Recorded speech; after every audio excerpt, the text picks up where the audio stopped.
الحمد لله الذي وهب لي على الكبر إسماعيل وإسحاق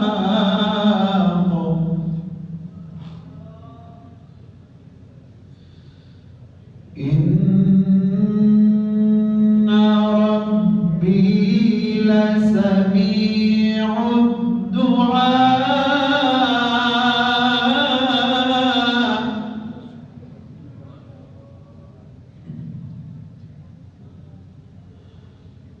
رب اجعلني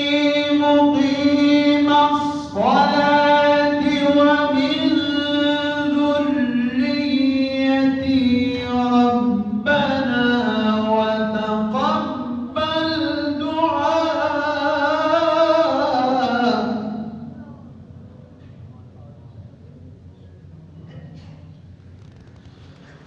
ربنا اغفر لي ولوالدي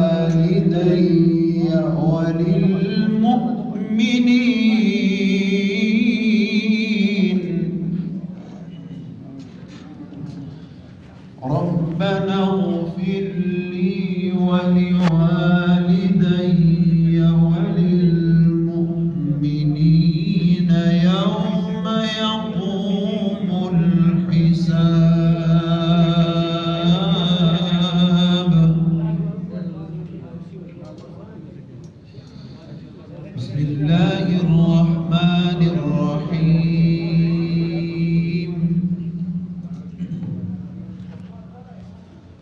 ألا إن أولياء الله لا خوف عليهم ولا هم يحزنون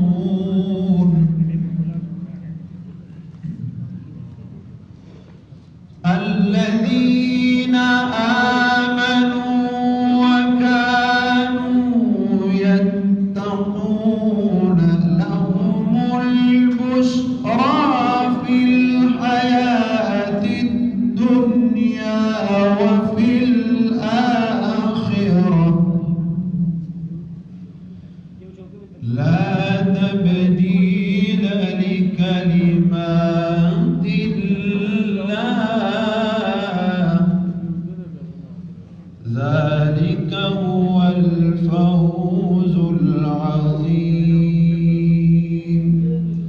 سبحان ربك رب العزة عما يصفون وسلام على المرسلين